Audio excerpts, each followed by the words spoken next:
Hey guys, so today I'm just going to go through with you the process I use when we are dealing with lower grade muscular strains that can still be quite painful and annoying, and I guess niggles as a lot of people refer to them as. Whether it's an adductor tear, a pec strain, quad strain, whatever it might be, the process is the same. We've got Krystal here who's currently just dealing with a little bit of adductor pain, so we're going to give you the general overview, then make it clear how we address this specifically for the adductor. So stage one is going to get Krystal sitting on the bench. She's going to go into her wide stance position. This is about as wide as she would need to get. So she's getting adductor pain, obviously in the adductor, but more specifically when she's squatting. So deadlifting, sumo is actually okay. It's just more in the squat that we're dealing with. So the first thing we're going to do is when we get that pain, we're actually going to start moving into a long length. So we put the muscle at a long length, and we just do some isometric work, 10 to 15 second holds at about a 7 out of 10 intensity. So she's going to go into that wide stance position. So we're lengthening the adductors. The important thing here is long length holds. And she's going to apply just some force against that right knee. And she's going to push for about 10 to 15 seconds at up to a 7 out of 10 effort.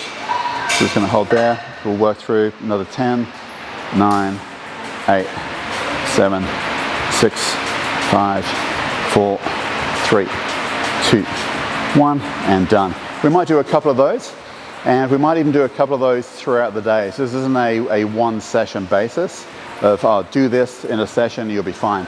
So this is when we get that acute sort of, okay, I did a bench press, I feel a strain in my pec, what do I do now today and for maybe the next few days? So this is where she would start. Okay, so this is going to be stage one, long length. Next up, we're looking at stage two. So when we've been able to work up to 10 to 15 second holds, about a 7 out of 10 effort in that long length position, and that feels okay. Now we're going to go into some actual movement, just some body weight movement of the area, and again it's going to be unloaded. So we're going to get Krystal laying on her back on this. Because she's getting pain in the squat when she's in hip flexion, so we're going to go into a little bit of hip flexion here. She can typically get down to just below parallel before she gets the pain, so we're going to kind of work pretty much at that range. Now all I get her to do is just slowly lower this leg out. Yep, out towards me, it's fine. And then I'm just going to bring that back up. And we're doing around 20 reps, okay? So just doing some body weight movement, unloaded, and just getting reps in as step two after the holds. So as you're working through this process, like I said, specifically here we've got an adductor, it could be a pec, it could be a hip flexor, it could be a quad, whatever it might be. We may get some discomfort in the first few reps, but we're going to keep working through. As long as we're not going over about a 3, 4 out of 10, you may well find that 3, 4 out of 10 comes down as we get through the reps. If you find the pain goes up as you're working through the reps, quite possibly you're just not quite ready for that. Continue on with the isometric long length holds. Cool, I think we're pretty close to 20 reps here. How's that feeling? That's good. Yep. Got better as you went. Got better as you went? Yeah. Excellent. Case in point. Wonderful. So this will be our stage two exercise. Now we might just leave this here. We might just do 20 or so reps a couple of times throughout the course of a day, and then move on to stage three as we feel ready. So when we're getting either 0, maximum of 3 out of 10 pain, for 20 reps on this, we're probably ready to move on, okay? So let's go to stage three. So once we've got through a day or two of no pain, doing 20 reps of some unloaded movement multiple times through the day, moving on to the next stage, which is now integrating lots of other things together. So first of all is we're going to do a synergistic movement. So as that pertains to the adductor, we're just going to use a single leg hip thrust for the time being. So we're going to come in, Krystal's going to perform 10 to 20 reps. And again, we're just kind of looking for any kind of pain, discomfort. If we're getting less than a 3 out of 10, then we're probably just going to keep working through. And as previously, all we're going to find very likely is that the pain drops off as we get through the reps. Cool. So we're up to 10 reps. Any pain? Nothing. Nothing at all. Let's keep going and get that 20. So again, if we look at what's happening here, the general overview is do a synergistic movement. So for the adductor, that's working some hip extension, working some hip flexion, working adductors, abductors, all coming together. If that was a quad strain or a pec strain, you would just then find an exercise that works that appropriately. So once we've hit our 10 to 20 reps of a synergistic movement, we then go to an agonist movement. So in this case, we're going to work the adductor specifically and then we go antagonist. So we go synergist, agonist, antagonist in that order. Right, let's get you up, Krystal, and we'll do some adductor work. So the cool thing about this approach is that any number of different exercises are going to be appropriate. This isn't the best one. It's simply, hey, use your imagination, find what works. So we've done our single leg hip thrust as our synergistic movement. We're going to do our agonist movement now, which is basically just adductor pull-ins with a band. So through here, what we're going to get Krystal to do is another 10 to 20 reps. We're also going to get her to find where is her range as we go into abduction and sort of go into more of a long length position for the adductor. So it's kind of a bit of an exploration of where can I go with this as well. Yep, so we're going to control that out, getting a little bit of something. Cool. So so we just reduce that range. Better? Cool. Are we getting any more than a 3? No, about a 3. About a 3 there, cool. So we're going to keep working through the reps. We're going to hit that 20 reps.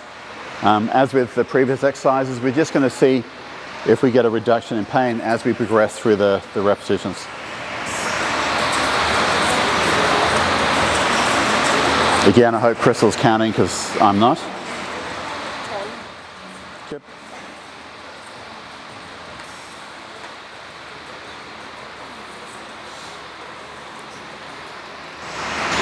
So after she's completed the 20 reps here, we're going to go straight to the reverse, do the antagonist, so the opposite. Allow that right foot to come in, there we are, and then we're going to work across and come out here. There we are. Okay? So we just kind of work in the agonist now, which is going to be hip abductors. Again, you can use a combination of exercises if you like. We're just using this because it's very simple to set up. If we're going to try and do this through the day, so this is the big thing here is repetitions through the day is going to work. So this might be something that Krystal could take to work, tie a band to something and just bang out 20 reps on a short break. You could be using adductor machines, all kinds of things, but again, it's got to be practical for someone's schedule through the day. How are we going there? No pain? 19. Yep, no pain? No. Good, cool. We're going to do 1 to 3 circuits of this. We're going to go back to another one and we're going to hit another 20 reps. So we're basically doing 20, 20, another 20, and we'll see how things are going after that.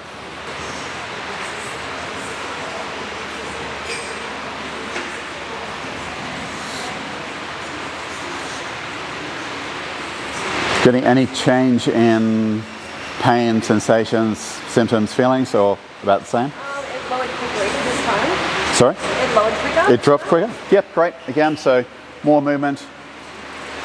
We've got a lower level of pain and a quicker drop off from the first few reps. So that's a positive sign. Normally a good indication to keep going. So one of the worst things you can do is just to do absolutely nothing for days or a week on end. Generally what happens is we get a detraining effect completely, and that's not really a lot of use to anyone. There's always something you can do, even if it's in our situation here that we're going through, even if it's that step 1, just doing some long length holds, just kind of work through that. So we'll be into our banded adduction work, and again, just making note on this set of, can Krystal move into further abduction as she works through? Is she getting as much discomfort as she comes across? If she is that dropping off any quicker? Not hurting on this? Good, that's cool. So for the previous set, for the first 5-ish reps, was a bit uncomfortable? Yep. Cool, that's great. So we've got improvements, excellent, that's all we need.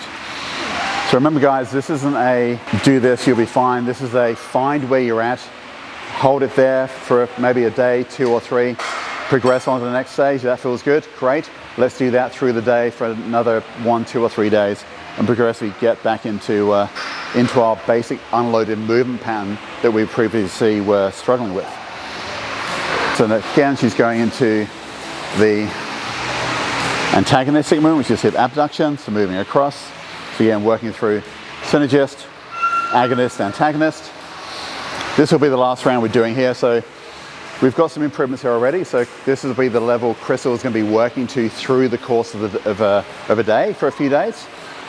Then final stage is how can we load the muscle groups that she's wanting to work in her squat without aggravating the injury. So this then looks at, okay, how's our exercise selection going? What's causing pain, what isn't causing pain? And creating enough overload so that we don't get a detraining effect in the specific muscles. All done? Great, cool, good. So that was it. So stage 1, just some long length holds. Stage 2, get some body weight movement happening. Stage 3, work into synergist, agonist, antagonist. Stage 4, overload the muscles involved in different ways with different exercises. Stage 5, get back to unloaded movement pattern that was causing the issue in the first place. Stage 6, which we're not doing today, is progressively increase and introduce loading at a very low level and minimal effort required on that.